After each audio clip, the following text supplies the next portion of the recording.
menayangkan hal-hal yang patut diperbincangkan dalam bingkai sastra dan budaya. Inilah Omah Simak Channel. Dari Somoragen, Desa Joho, Prambanan, bersama Reno Kristianti Cipto Diharjo.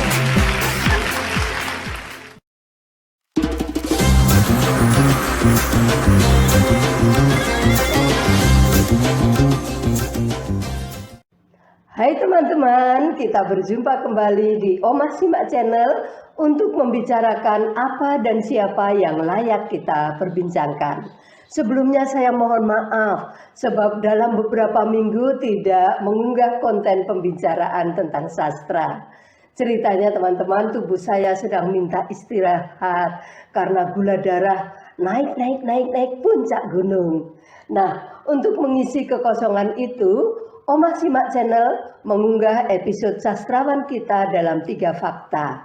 Durasinya hanya 3-5 menit teman-teman, jadi tidak akan banyak menyita waktu. Teman-teman yang belum pernah menyimak episode itu, silahkan membukanya di Omah Simak Channel untuk menambah pengetahuan. Baik teman-teman, sekarang kita perbincangkan salah satu sastrawan yang tak asing lagi bagi dunia sastra Indonesia. A.A. Nafis.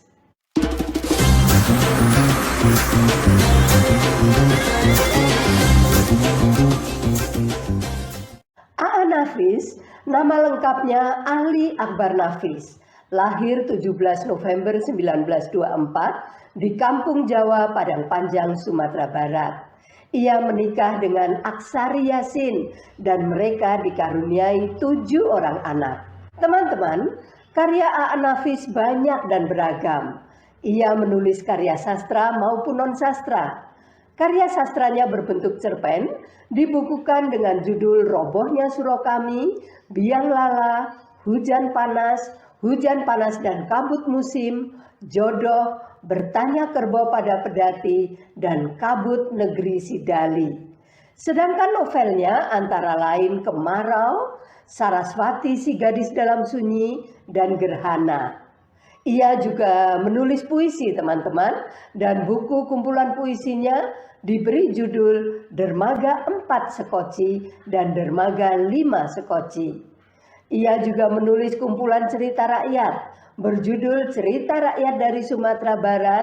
Karya non-sastranya antara lain berjudul Dialektika Minangkabau. Kemudian Alam Terkembang Jadi Guru, Adat dan Kebudayaan Minangkabau, serta Surat dan Kenangan Haji. Ia juga menulis biografi M. Syafi'i berjudul Filsafat dan Strategi Pendidikan M. Syafi'i dan biografi Hasyim Ning berjudul Pasang Surut Pengusaha Pejuang. Selain itu, Nafis juga mengumpulkan 106 makalah yang ia tulis untuk kegiatan akademis di dalam maupun di luar negeri. Makalah-makalah ini kemudian diterbitkan dalam sebuah buku dengan judul Yang Berjalan Sepanjang Jalan. Teman-teman, sebagai sastrawan, Nafis meraih sejumlah penghargaan atas karya-karyanya. Misalnya, penghargaan dari majalah Kisah, penghargaan dari UNESCO dan IKAPI, penghargaan dari Radio Nederland, dan penghargaan dari majalah Femina. Tak hanya itu, sejak tahun 1992 hingga 2002, cerpennya selalu terpilih sebagai cerpen terbaik pilihan Kompas. Ia menerima pula hadiah seni dari Departemen Pendidikan dan Kebudayaan. Kemudian hadiah sastra Sea Right Award dari Kerajaan Thailand dan Anugerah Satya Lencana Kebudayaan dari Pemerintah Republik Indonesia. 3 tahun setelah menerima penghargaan ini, tepatnya tanggal 22 Maret 2003, Haji Ali Akbar Nafis atau A.A. Nafis berpulang pada Sang Khalik.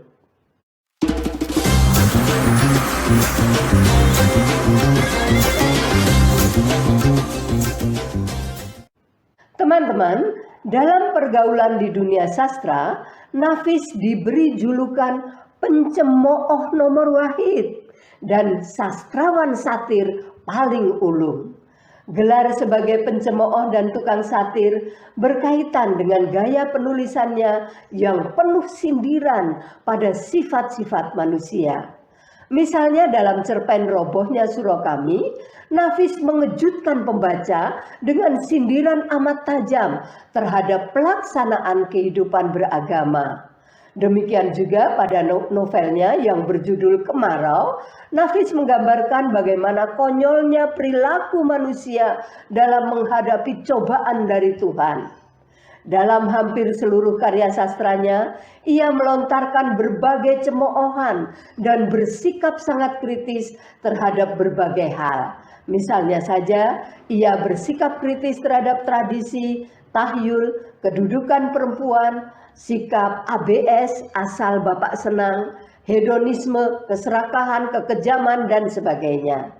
Warna lokal budaya Minangkabau berupa idiom-idiom dipakai Nafis dalam konteks yang lebih luas, yakni persoalan bangsa dengan konsep yang universal.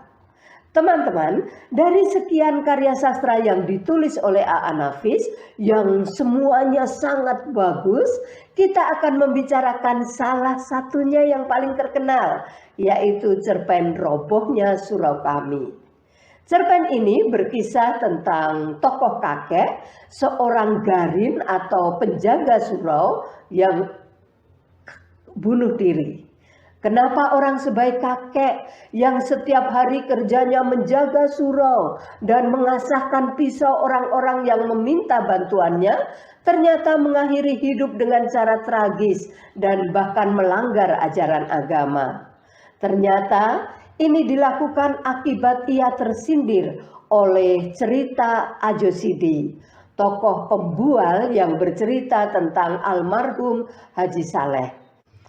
Kata Ayo Sidi, Haji Saleh di akhirat nih itu dimasukkan ke dalam neraka. Mengapa? Sebab selama hidup ia menghabiskan waktu untuk menyembah Tuhan dan melupakan tanggung jawabnya kepada keluarga, kepada dirinya sendiri, kepada masyarakat, dan kepada negara.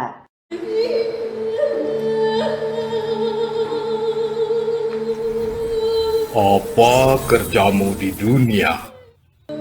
Aku menyembah Engkau selalu, Tuhanku. Lain, setiap hari, setiap malam, bahkan setiap masa aku menyebut-nyebut namamu. Lain, ya Tuhanku, tak ada pekerjaanku selain daripada beribadat menyembahmu, menyebut-nyebut namamu. Bahkan dalam kasih-Mu, ketika aku sakit, namamu menjadi buah bibirku juga. Dan aku selalu berdoa, mendoakan kemurahan hati-Mu untuk menginsyafkan umat-Mu. Lain, Haji Saleh tak dapat menjawab lagi. Ia telah menceritakan segala yang ia kerjakan. Tapi ia insaf, pertanyaan Tuhan bukan asal bertanya saja. Tentu ada lagi yang belum dikatakannya. Tapi menurut pendapatnya, ia telah menceritakan segalanya. Ia tak tahu lagi apa yang harus dikatakannya. Ia termenung dan menekurkan kepalanya. Api neraka tiba-tiba menghawakan kehangatannya ke tubuh Haji Saleh dan ia menangis. Tapi setiap air matanya mengalir diisap kering oleh hawa panas neraka itu. Lain lagi, tanya Tuhan. Sudah hamba-Mu ceritakan semuanya, oh Tuhan yang maha besar, lagi pengasih dan penyayang, adil dan maha tahu. Haji Saleh yang sudah kuyu mencobakan siasat merendahkan diri dan memuji Tuhan dengan pengharapan semoga Tuhan bisa berbuat lembut terhadapnya dan tidak salah tanya kepadanya. Tapi Tuhan bertanya lagi, tak ada lagi? Tuhanku, aku selalu membaca kitab-Mu. Lain, sudah kuceritakan semuanya, oh Tuhanku. Tapi kalau ada yang lupa, aku katakan, aku pun bersyukur karena Engkaulah Maha Tahu. Sungguh, tidak ada lagi yang kau kerjakan di dunia selain yang kau ceritakan tadi. Ya, itulah semuanya Tuhanku. Masuk kamu. Dan malaikat dengan sigapnya menjewer Haji Saleh ke neraka. Haji Saleh tidak mengerti kenapa ia dibawa ke neraka.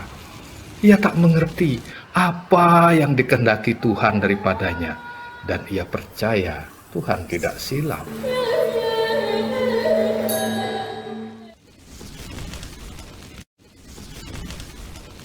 Teman-teman, mendengar cerita Ajo Sidi tentang Haji Saleh, tokoh si kakek penjaga suro itu jadi masgul. Dia merasa tersindir dan marah. Mengapa? Sebab hidupnya mirip sekali dengan Haji Saleh. Dia pun bercerita kepada tokoh aku yang datang kemudian setelah Ajo Sidi untuk mengasahkan pisau. Begini katanya kepada tokoh aku.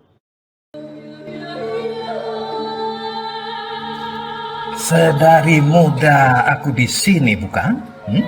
Tak kuingat punya istri, punya anak, punya keluarga seperti orang lain. Tahu? Tak kupikirkan hidupku sendiri. Aku tak ingin cari kaya, bikin rumah. Segala kehidupanku, lahir batin, kuserahkan kepada Allah Subhanahu wa Ta'ala. Tak pernah aku menyusahkan orang lain. Lalat seekor pun enggan aku membunuhnya. Tapi kini aku dikatakan manusia terkutuk, umpan neraka. Marahkah Tuhan kalau itu yang kulakukan sama kamu? Akan dikutukinya aku kalau selama hidupku mengabdi kepadanya? Tak kupikirkan hari esokku, karena aku yakin Tuhan itu ada dan pengasih dan penyayang kepada umatnya yang tawakal. Aku bangun pagi-pagi, aku bersuci, aku pukul beduk, membangunkan manusia dari tidurnya supaya bersujud kepadanya. Aku sembahyang setiap waktu. Aku puji-puji dia. Aku baca kitabnya. Alhamdulillah, kataku bila aku menerima karunia-Nya. Astagfirullah, kataku bila aku terkejut. Masya Allah, kataku bila aku kagum. Apa salahnya pekerjaanku itu? Tapi kini aku dikatakan manusia terkutuk. Ketika kakek terdiam agak lama, aku menyelahkan tanyaku. Ya katakan kakek begitu, kek? Ia tak mengatakan aku terkutuk, tapi begitulah kira-kiranya.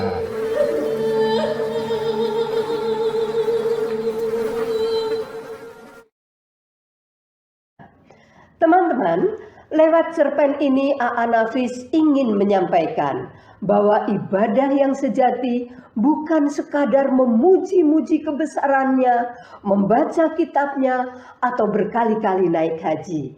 Melalui tokoh Ajo Sidi, secara tak langsung Nafis berpesan bahwa selain melakukan ritual peribadatan, manusia bertanggung jawab atas dirinya sendiri, keluarganya, lingkungan, dan negara. Dalam kerja sehari-hari pun, misalnya untuk mencukupi kebutuhan hidup, melestarikan alam, menyiapkan masa depan anak-anak, itu semua bernilai ibadah yang menyenangkan hati Tuhan. Berikut adalah percakapan Tuhan dan Haji Saleh beserta kawan-kawannya yang di akhirat itu melakukan demonstrasi, demo kepada Tuhan karena mereka tidak puas mengapa mereka dimasukkan ke dalam neraka. Kalian di dunia tinggal di mana? Tanya Tuhan. Kami ini adalah umat-Mu yang tinggal di Indonesia, Tuhanku. Oh, di negeri yang tanahnya subur itu? Ya, benarlah itu Tuhanku. Tanahnya maha kaya raya, penuh oleh logam, minyak, dan berbagai bahan tambang lainnya, bukan? Benar, benar, benar Tuhan kami. Itulah negeri kami. Mereka mulai menjawab serentak karena fajar kegembiraan telah membayang kembali di wajah. Dan yakinlah mereka sekarang bahwa Tuhan telah silap menjatuhkan hukuman kepada mereka itu. Di negeri mana yang tanahnya begitu subur, sehingga tanaman tumbuh tanpa ditanam? Benar, benar, benar. Itulah negeri kami. Di negeri di mana penduduknya sendiri melarat? Iya, itulah dia negeri kami.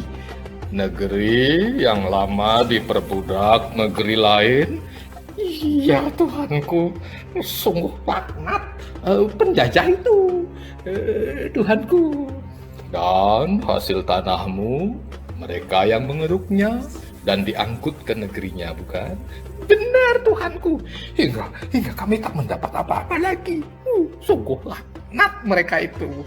Di negeri yang selalu kacau itu, hingga kamu dengan kamu selalu berkelahi, sedang hasil tanahmu orang lain juga yang mengambilnya, bukan?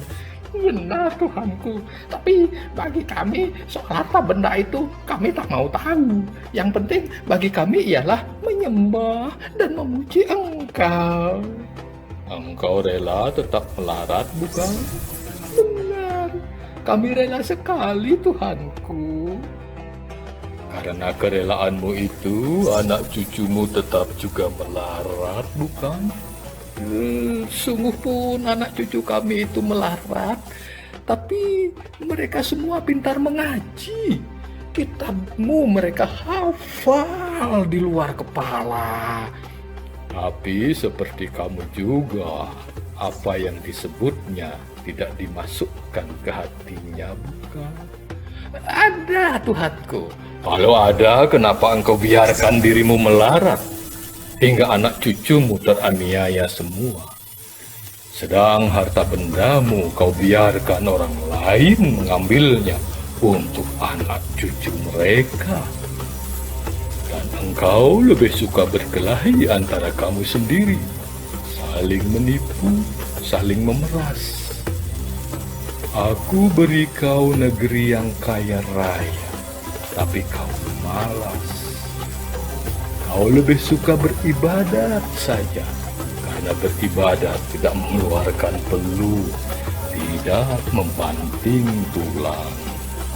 Sedang aku menyuruh engkau semuanya beramal kalau engkau miskin.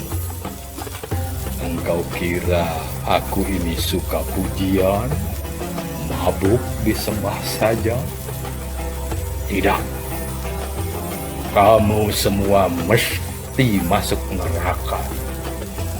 Hai malaikat, halaulah mereka ini kembali ke neraka. Letakkan di keraknya.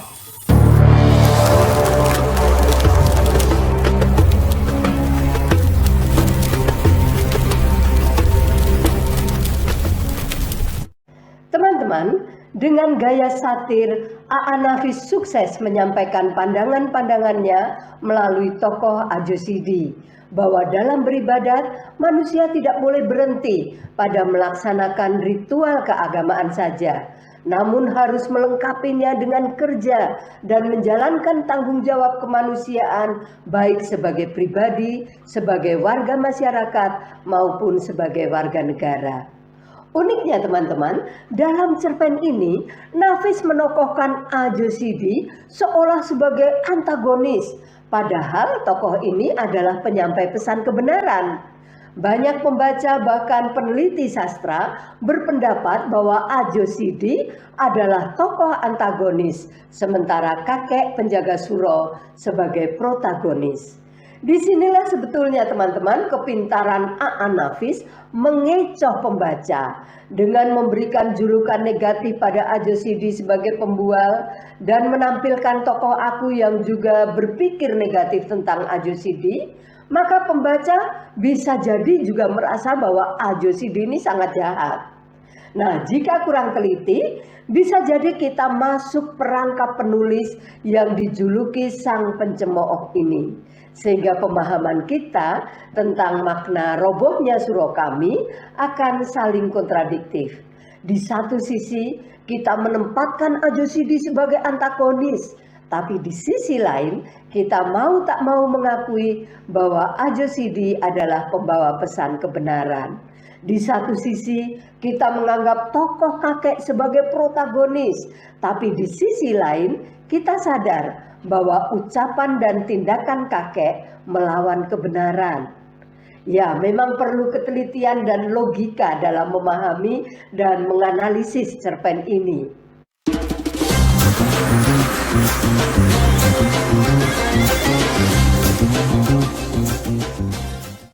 Nah teman-teman, begitulah perbincangan kita tentang Aan Nafis dan salah satu cerpennya Robohnya Surau Kami. Semoga tayangan ini mampu mengusik hati kita untuk merenungkan kembali apakah ibadah kita sudah benar di mata Tuhan. Izinkan Ajo Sidi berbicara di hati kita masing-masing. Siapa tahu setelah ini kita terdorong untuk memperbaiki ibadah kita menjadi lebih berkenan di hati Tuhan. Baik teman-teman, kita berpisah untuk bersua kembali pada kesempatan berikutnya. Simak terus simak.